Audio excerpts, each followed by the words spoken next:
Yo, what's going on? Yo, What's good? Hey, college basketball tomorrow, Friday games. We got UFC this weekend and some soccer. Let's get it. let's get it. Man, St. Peter's versus Purdue, bro. Who you got? College Um, basketball. yeah, so Purdue, obviously, I think this is gonna be the end of the road, like we said earlier. The St. Peter's is gonna this is it for them. Yeah, it's over with. I expect the blow. I expect the blowout here. Shit. I'd Yeah, be me surprised too. if they keep up. If they keep up, they got a chance to win, but no. Nah. I see the blowout happening. Yeah, like I was saying earlier today, man, like teams like St. Peter's, they get stopped at the Sweet 16. It's over with. Purdue's a big top school. Mm-hmm. They've been a fucking top school all year. So All year. I got Purdue minus 12 and a half. I see them covering that spread. It might be a little big, but like I said, like St. Peter's Yeah, not good. supposed to be here. I'm sorry.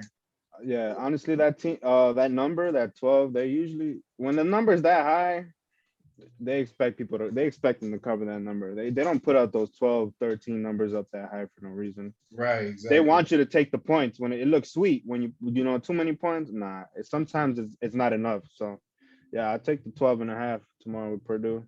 All time though. That might be a bait. You right. The It's next one, no, no, man. no. Yeah, yeah, for sure. When you see the like that, I always look at it as a bait. Like you look at it from a perspective, like shit. Damn, that 12 looks sweet. You know. Oh yeah. The next one though, man. Providence versus Kansas. Who you got, bro? Man, Kansas, another great team all year. They're definitely the team to like. They're they since last year they've been. I feel like they've been on a mission since last year, trying to get to that top four, to elite eight. Break the Sweet 16. So I think they cover that. I think. Well, matter of fact, no. The seven is gonna be like borderline. They might even just finish winning by six if it ends Damn. like that. So the points is looking lovely. You got Kansas, man. I won't be surprised if Kansas win, but I was telling you earlier, I've been riding with Providence all fucking year. They've been coming through for my ass too. So Right, right. I'm gonna go with Providence plus 7.5. I think they keep it a close game. I ain't gonna lie. Yeah, if the 7.5 is definitely the route to take on this game. I wouldn't be surprised if they win it outright. You feel me? Like, man. No, yeah, I wouldn't be surprised if they win it outright. Kansas, they are a good team, but they will struggle against a greater team than them. Like if they have physical games, they're not gonna be able to keep up. Yeah, man. The next one, North Carolina versus UCLA. This one was kind of tough, but I made my decision, Yeah, man. I got UCLA, bro. yeah. Definitely was torn between picking the side in this one. I like both teams here, but I'm gonna have to rock with UCLA. They got the returning players from last year too. Even they Exactly. made it. They were super underdogs last year too. They weren't even supposed to be, I think, going They too made far it in the far. tournament. Yeah, they made it far in the tournament last year, and they got a lot of the same players. So they're gonna keep it rolling, I think. Hell yeah, man. We both got UCLA on that one. The next one, the last Friday night game for college basketball, Iowa State versus Miami, Florida. Miami, Florida's a favorite, minus 140. Hmm. I've been fucking with Miami since they beat Syracuse. And I'm gonna fuck with them this Friday, bro. I honestly think that's my confident college basketball pick this Friday, too. Miami, Florida. Yeah, Miami, Florida, definitely one of the teams that you didn't expect to see fucking even go crazy this year. Like, you know what I'm No, for saying? sure. Underdog team for sure that just found it clicking. They're playing very good basketball. So yeah, I'm definitely gonna have to rock with you on the Miami, Florida. I think okay, Iowa State, they weren't definitely like super underdogs in every game they played up to this point, and Yeah. They're not I supposed think to this be is gonna here. be they're not supposed to be here. I think this is the end for them here. Minus 2.5, take the minus 2.5. They're gonna cover that easily. Hell yeah. But that's about it for college basketball, man. Let's move on to UFC this Saturday.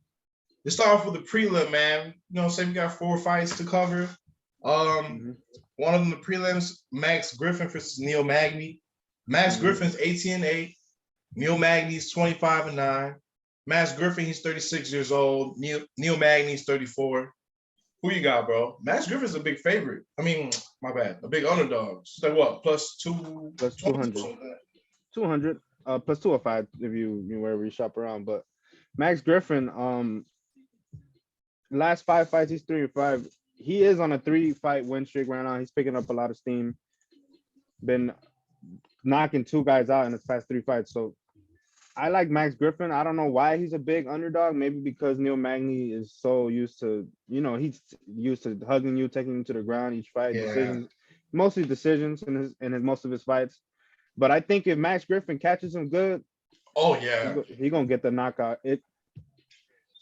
Sad if it goes further than 3 rounds, it might be difficult for Max Griffin. But give me Max Griffin with the 200, maybe in a single, not a parlay piece. But Yeah, if I would not, say this is a good single bet. If you want to bet on this fight, I think Max Griffin would be a nice move for a single bet. right. And like you said, bro, Neil Magny, he goes after those takedowns and tries to like hug you up on the gate and shit like that. But man, if you watch Max Griffin last fight against Carlos Right. Condit, he goes after those takedowns. He is that type of fighter. He is that type of same fighter as Neil Magny, almost. With so the like fighting, grappling. yeah, Max Griffin, he did a good job against Carlos Right. Condit. He's not. Max Griffin isn't a terrible grappler. He is a striker, but he's not a terrible grappler either. Right, yeah, hell yeah. So he could defend those takedowns and grappling and shit like that, or clinching, whatever it is. So this might be a worth bet to go after. This could be a live dog. Could be a live dog here for plus 200. If he catches him with a good hook, good punch, he's gonna get him down. I know for sure. Yeah.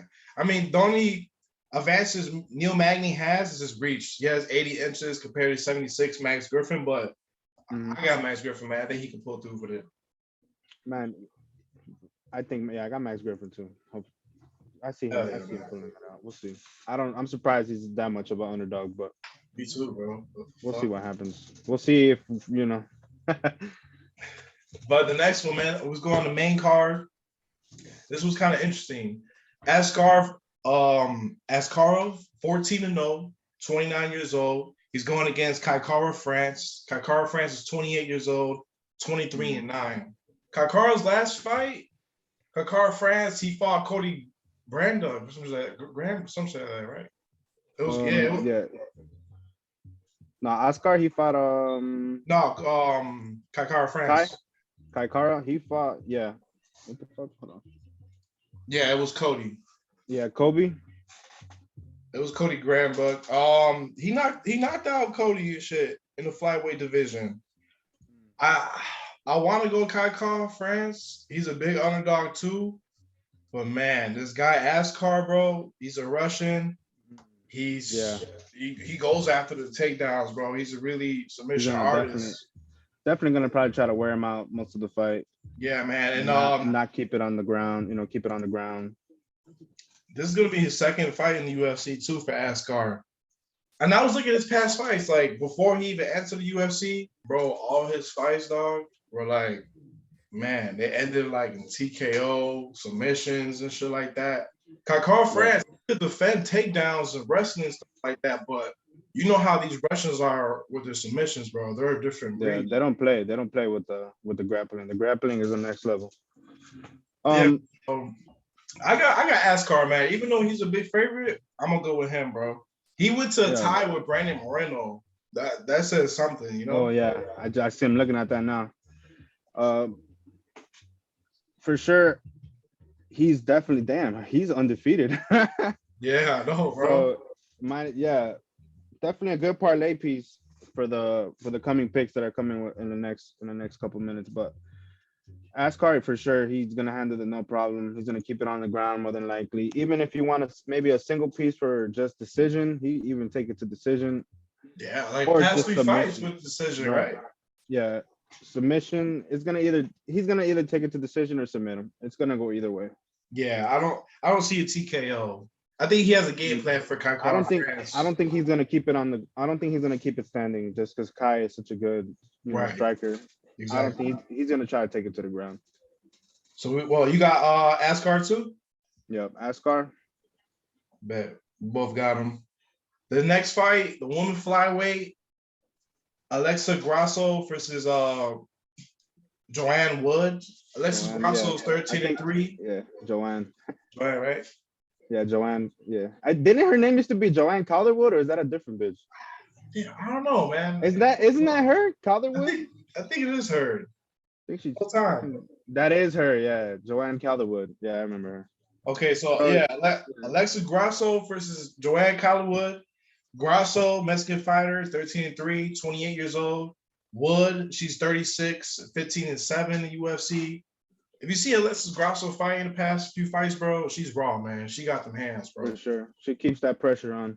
Hell yeah, man. So I got Alexis Grosso in the co-main event. Yeah, That's what I Alexa got. Grosso. She's definitely picking up steam here.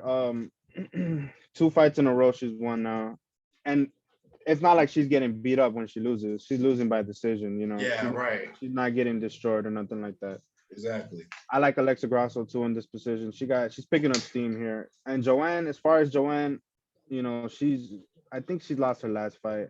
Look at that, actually. Yeah, she's going on 2 in a row actually.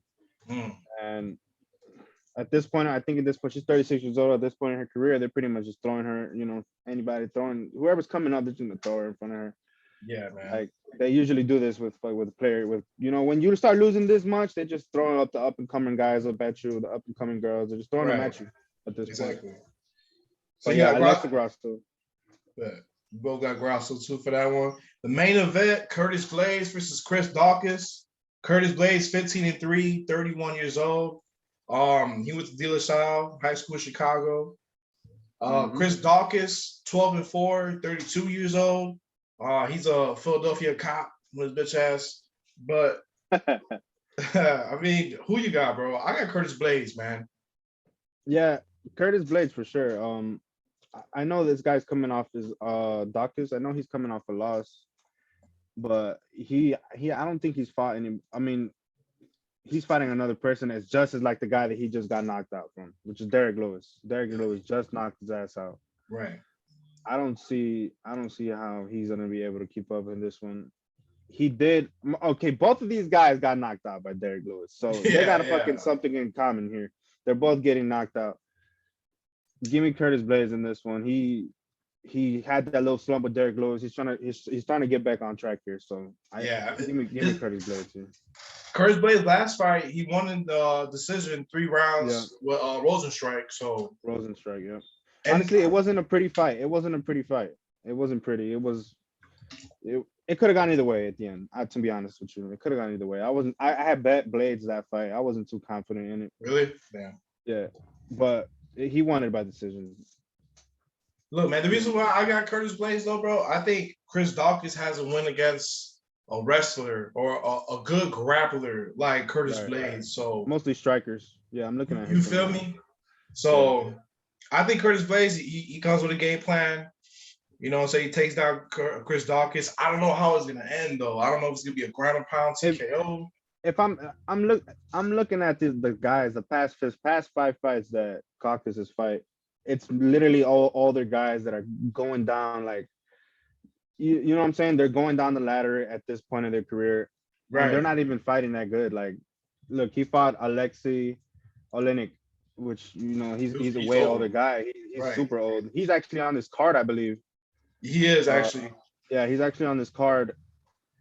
And he hasn't until he fought Derek Lewis. That was his fucking first real opponent. He got knocked out. And then now he's gonna fight another guy in Curtis Blades that has good grappling power. He's good on his feet. He's good on his feet too. Yeah, he is. Yeah, give me Curtis Blades. Yeah, man. That's who we got, bro. We got Askar, Alexa Grosso, and Curtis Blades, 3-leg parlay. If you want, though, you can add Max Griffin to it. But we prefer y'all to, single bet Max Griffin. That's a nice value. Bet that one. That shit. Yeah, nice value. It's definitely nice value for a single piece. You don't gotta tweak it out. You don't gotta do too much. Hell yeah, man. But that's about it for UFC. Let's move on to some soccer, bro. What you got, man? What's going on with soccer? So now soccer, we got all international. We got an international break right now. So for the next 2 weeks, there's gonna be a lot of international friendlies and just getting ready for the World Cup that's coming this year. And it's always a lot of big teams going up against a lot of lower teams. So you can always sneak a good win in there for a lot of these games because it's a lot of it's definitely a lot of teams that are better than other teams. It's noticeable, and when the lineups come out, it's fucking noticeable. But anyways, um, I And got who Italy. won I got who won the last World Cup? the last World Cup 2018. That was France. Okay. That's actually where my play is going towards now. I got to play for a international friendly this weekend it's Saturday, I believe, it's Ivory Coast versus France.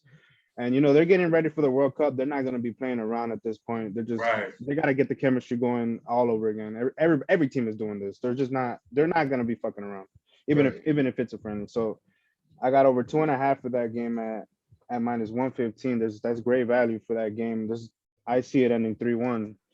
3-1, or not even 3-0. I don't see Ivory Coast even making a goal here. But also I have one more.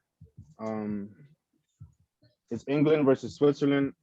England is, man, their team is world class. Obviously, if you watch soccer, you're gonna know that they're world class. Each fucking player that plays there is in the top team, and every player that's on that team right now is in a good position. Literally every player that's in that team is in a good position in their own respective team outside of international. So give me the money line for England -145, and it's against Switzerland, who is a great opponent, but they're also gearing up for the World Cup. They're not gonna be playing around here. They don't play to draw. When it's international, they don't just play to draw. So give me the money line at -140. For sure. That's about all you got for soccer and shit? Man, I got one more, and this is gonna be one where it's gonna be give or take. It's definitely the most difficult one on the board for me, and I'm gonna be playing it as a single. Netherlands versus Denmark. Who got Denmark? Netherlands. Oh. Denmark is a good team. They've been playing good since the Euro, and they have that player. He had like a cardiac arrest on the field. I don't know if you ever heard about that, but like the last Euro, dude had cardiac arrest. He's coming back. That doesn't mean shit. True. They're not gonna be able to keep up. Most of their best defender in the Premier League plays there, Van Dijk. So, and he plays for Liverpool, so he's gonna be there. So give me Netherlands, and also tonight, maybe if anybody wants to get involved, we got Mexico versus USA. I got Mexico. It's gonna be a difficult game. It's a difficult game, but they're at home at the Azteca, so give me Mexico for that one. It's a World Cup qualifying game, so it's not a friendly. It's a real game. They're playing for points here. So give me Mexico. Hey, run over the soccer picks that you got this weekend one more time. So motherfucker just know.